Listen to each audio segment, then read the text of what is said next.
Yabaye ikirangirire, ikimenywa na bose ndetse benshi mwamwumvishije mu mateka, umugabo wamenyekanye nka Yasser Arafat, akaba umwanzi ukomeye wa leta ya Isirayeli. Yasser Arafat yaje kuba perezida wa Palestine, aza no kuba umuyobozi mukuru w'umutwe witwaga Palestine Liberation Organization. Uyu mutwe ukaba wari ubangamiye umutekano wa leta ya Isirayeli kuko wakoreraga mu marembo ya Yerusalemu. Nyuma y'igihe kinini ahigwa, Mossad yaje kwakira amakuru ko uyu Arafat aza kuba ari muri stade Beirut muri Libani ndetse n'abambari be. Nubwo iyi stade ari kuza kuba irimo abantu benshi, ibi ngo ntibyari gusubiza inyuma umugambi wa Mossad wo kwivugana umwanzi wabo karundura. Tubibutse ko uyu mutwe Palestine Liberation Organization wari unafite undi witwaraga gisirikare witwaga Palestine Liberation Front.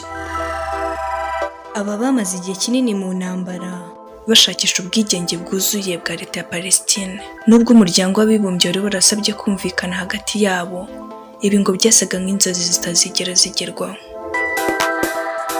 Izi ntagondwa zo mu mutwe wa PLO ndetse n'abandi bahezanguni b'amahame ya Islam baje gushinjwa kuba inyuma y'ibitero bya Munich byahitanye abakinnyi ba Isirayeli mu mwaka w'1972 mu mikino ya Olympique mu Budage. Kubera guhigwa na leta ya Isirayeli ngo baryoswe ibyo bari bamaze gukora, baje kugenda bahinduranya ibirindiro. Si ibi gusa kandi, Yasser Arafat yarasanzwe ayobora ibikorwa byinshi bya PLO mu kugaba ibitero kuri leta ya Isirayeli. Aha twavugamo nk'igitero cyiswe cya Khartoum muri Sudani, ndetse n'ikindi cyo mu 1942 mu kwezi kwa karindwi cyagabwe mu bitaro abagore babyeraga muri Isirayeli. Iki cyashegeje ibitaro cyane ndetse abagore 3 barahakomerekera. Leta ya Isirayeli ntabwo yitereye hagati mu ryinyo, yahise ipanga ibitero byo kwihorera. Ibi bitero byagombaga kumara igihe gito ariko bigakoreshwamo imbaraga nyinshi z'umurengera. Mu 1982 mu kwezi kwa karindwi ku itariki 17 nibwo Isirayeli yatunguranye igaba ibitero by'indege mu gace kabagamo abasilamu benshi Baghdad, ndetse n'inyubako z'agatangaza zirahasenyukira.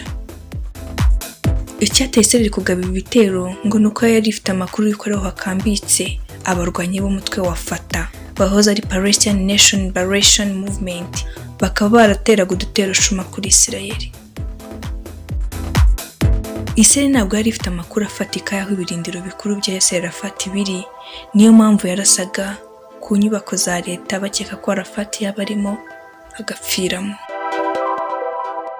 Inzego z'ubutasi bwa Isirayeli zimaze kubona amakuru ko Yasser Arafat afite ibirindiro mu nyubako ya stade i Beirut muri Libani, nyuma haza kumenyekana ko Yasser Arafat atari we wenyine, ahubwo ari kumwe n'undi muyobozi mukuru wa Fatah ndetse n'abandi bambari be.